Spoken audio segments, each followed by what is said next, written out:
There is a dangerous escalation on the Afghanistan-Pakistan border, with both sides pushing completely different narratives.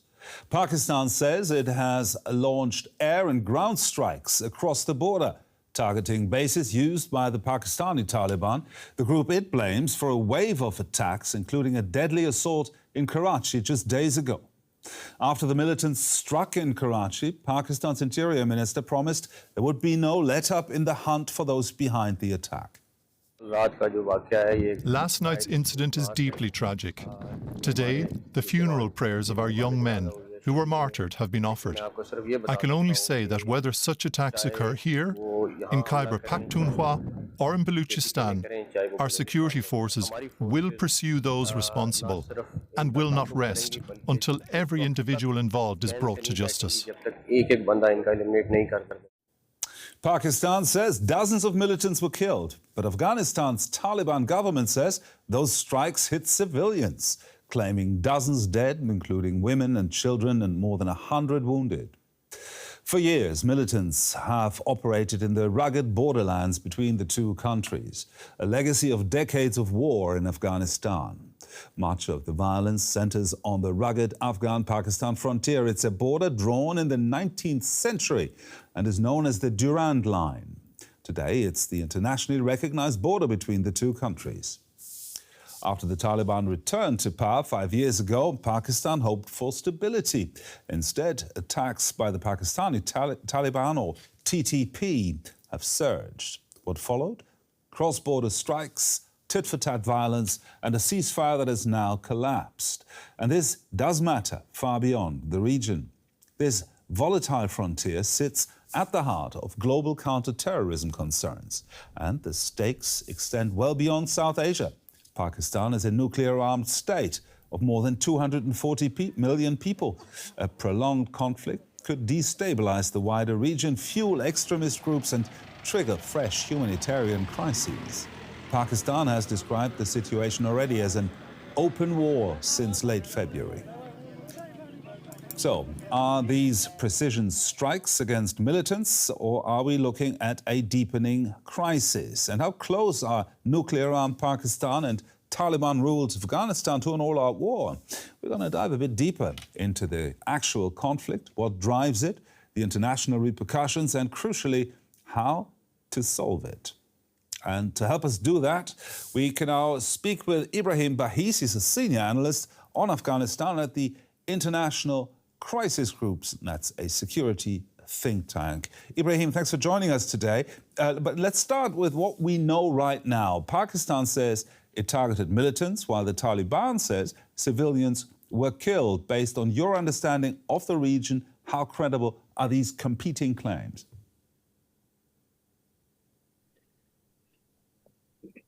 Thank you for having me. That's an important question and difficult to say. In Afghanistan, as you know, there is a United Nations assistance mission in country. And in previous rounds where there have been claims of civilians, UNAMA, as the mission's referred to, has done independent investigations and found that civilians are generally targeted, injured, or killed in previous attacks. That is, obviously, for the latest attack, there is claims and counterclaims, as you pointed out. And I think we would need to wait for the independent bodies, including the UN mission, to do investigation. In general, I can say that Pakistan's striking has improved slightly. You pointed to earlier this year when Pakistan described the conflict as open war.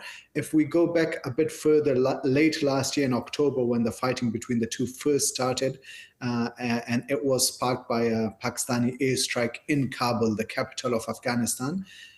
After that, a tit-for-tat spiral began. During that round of fighting, Pakistan was accused of bombing heavily densely populated civilian areas in Kabul. At that time, it claimed it was targeting legitimate targets as well. In the second round of fighting that began in early 2026, Pakistan was more focused on military infrastructure belonging to the Afghan Taliban. So it was a more military-orientated targeting when the tit-for-tat happening. But again, coming back to the more kind of prevalent strikes that we're seeing, where a major security incident happens in Pakistan, and often as a result of that, you see Pakistan carrying out airstrikes inside Afghanistan. I think we have seen that stabilize a bit more. Pakistan's targeting has become more focused on border areas rather than hitting major urban centers, including the capital. So in that sense, I think it's a more kind of measured response. But unfortunately, if the past is any indication, we can expect civilians to have been killed in this latest strike as well. Now, this is, as you have explained, this is Pakistan's second cross-border strike in recent months. What has changed on the ground that's driving this escalation right now? Well, if we go back further to when the Taliban took over, I think Pakistan has tried a number of different tactics to its primary concern really is for Kabul to crack down militarily on TTP sanctuaries inside Afghanistan. I think that's kind of, we can call that the core grievance, although over time, as tensions have escalated, the narrative from both sides has become hardened, and you are seeing secondary concerns being raised as well. But in general, Pakistan would like the Taliban to crack down on the TTP.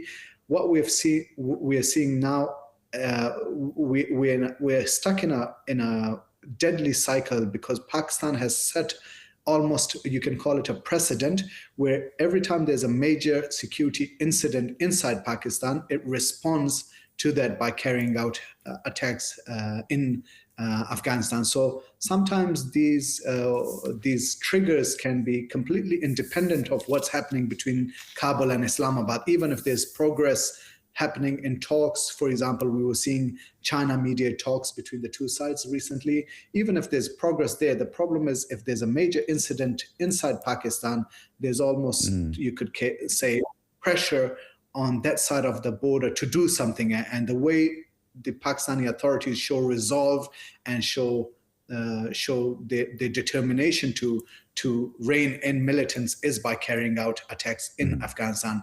And again, obviously, we can go into it, but then that sparks tit-for-tat attacks, which unfortunately are becoming more deadly over time. Now, for viewers less familiar with the region, I'd like to have a quick look at who exactly the Pakistani Taliban, or TTP, as we refer to them, who they actually are. The Islamist militant group founded in 2007, TTP, and it claims to be separate from the Afghan Taliban. Its goal is to overthrow the Pakistani state, and it's based along the Afghan-Pakistan border. Now, Ibrahim, Pakistan repeatedly accuses Kabul of harboring these TTP fighters. To what extent does the Afghan Taliban actually control or influence these groups? Well, as you succinctly summarized the summary of the TTP, I might even go a bit further back and say, look, the TTP's kind of the origin, root causes were in the collapse of the Taliban's first regime. When the US invaded Afghanistan after the 9/11 attacks, Taliban authorities at the time, or government at the time, collapsed. Taliban fighters sought sanctuary in these tribal areas inside Pakistan. And that's where, over time, those factors kind of amalgamated into what emerged as the TTP in 2007. The TTP was relatively active in Pakistan and even began to control large swathes of territory until the Pakistani security apparatus began pushing back. And one of the largest operations happened in 2014 when the TTP was dislodged from South Waziristan, which was basically the South and North Waziristan, along with the other federally administered tribal areas. The TTP were pushed into Afghanistan at that time, and they began to operate in this contested space, which was, you had ISKP there, you had the Taliban, you had the Afghan government, and you had the international forces. It was a very fractured security landscape, and the TTP was operating there as well. Since the Taliban's return, however, the TTP has rejuvenated. It has become much stronger, important, and I think that's where Pakistan's chief grievance is, that the TTP's rise or resurgence, it can be in a way traced back to the Taliban's takeover. The Taliban's military victory in Afghanistan obviously galvanized, TTP ranks But originally, Ibrahim, excuse me if I interrupt you, but originally Pakistan expected better cooperation after the Taliban took power. Why did the relationship between Afghanistan under the Taliban and Pakistan turn sour again? That's, again, a good question. I would say, when we look at when the Taliban first took over, you had Imran Khan as he was the prime minister in Pakistan. There was a different military leadership at the time under General Bajwa. At that time, Pakistan wanted the Taliban to take action against the TTP, and the Taliban mediated talks between the Pakistani state and the TTP. Those talks actually progressed for a period as well, and as a result, there were a couple of temporary ceasefires.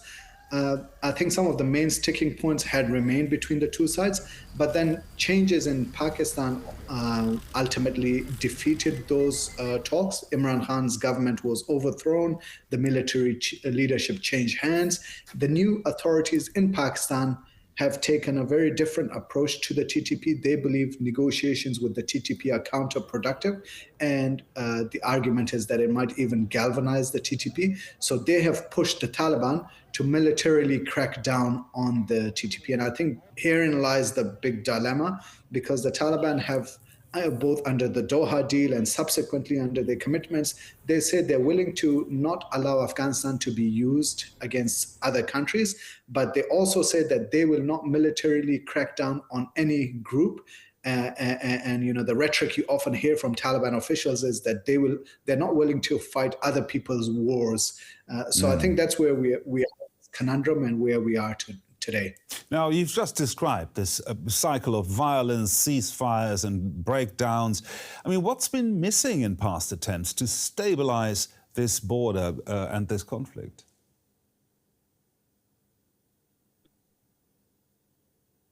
There's a number of factors. First of all, the expectations of the two sides, I think, is a main obstacle, because Pakistan wants the Taliban to prevent all cross-border attacks inside from the Afghan side.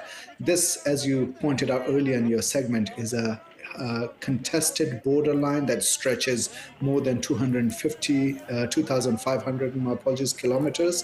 It's a very porous border. Historically, it has served as there's a lot of smuggling routes, militancy-related infiltration. So the one chief concern is that the two sides are not able to rein in infiltration. And even if they were to cooperate, which obviously they're not, they're on a very hostile trajectory right now. But even if we imagine that the two sides are cooperating, whether they can really make this porous border tight-proof and prevent any type of infiltration, I think is a matter of debate. There is also, perhaps your question was alluding to this, there's also the disputed nature of the border. This is a border no Afghan government has ever officially recognized, despite it being an internationally recognized border. So one of the key kind of obstacles that we're seeing when it comes to negotiations between the two sides is references to these borders and how it will be monitored, because I think there's sensitivities on both sides. Pakistan would obviously like the Afghans to acknowledge that this is a border and treat it as such. And the Afghan side, while willing to acknowledge Pakistan's infiltration concerns, is not ready to officially recognize it as a border. Now, how concerned if we're looking at this now from an international perspective, how concerned should the international community be about spillover risks, whether it's militancy, displacement, or broader instability in the region, or will this remain regional where it is right now? I mean, the TTP has really reframed itself as a very much a group that's focused on Pakistan, and I might even say portrays itself to have very localized concerns. I mean, when we go back to the negotiations, the TTP's concerns really were what the status of those federally tribal areas, because they had enjoyed this special status since the 19th century, and then that was revoked, and the FATA region, as it was referred to, was amalgamated. So the TTP's political ambitions are largely very much localized, and I think that breeds a bit of complacency. But if we look at the broader spectrum, first of all, a breakdown between Afghanistan and Pakistan has major ramifications. The border between the trade routes between the two countries have been closed since October last year. That has caused collapse in trade on both sides of the border, particularly for the regional and provincial governments of the two sides. Afghanistan, as a consequence of the closure, has become hugely dependent on Iran for not only for its trade but also transit. Iran has become was the only avenue for accessing global trade routes, particularly through the Indian Ocean. But then the conflict in Iran exacerbated those trade routes. So the point is, this is one of several factors, but it creates huge uncertainty and instability overall. And if we are to see militancy rise in the region, the idea that it would be just the TTP, that other groups who are more global in their outlook, for example, ISKP, would not benefit from this, I think would be naive.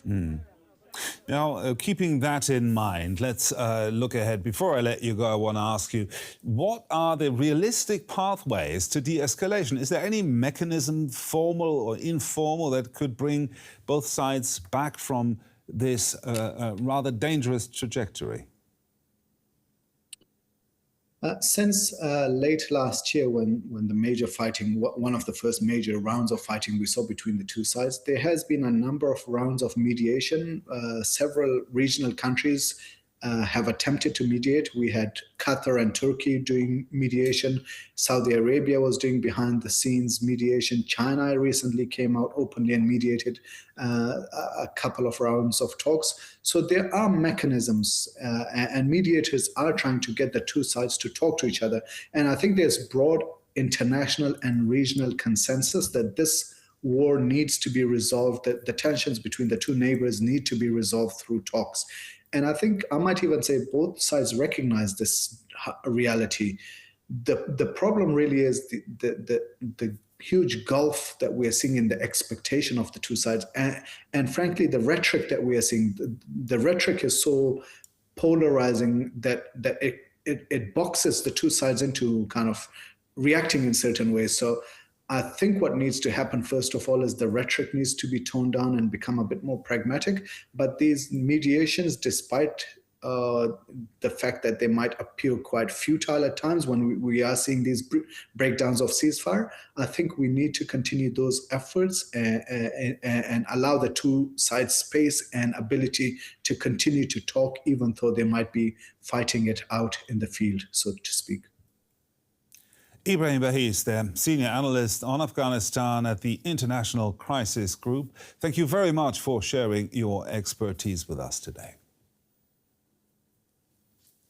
And that's it from me and the team for today. I hope you found the information and analysis useful. If so, leave a like, or even better, a comment. And while you're at it, just hit the subscribe button so you don't miss out on future editions. For now, thanks for your attention.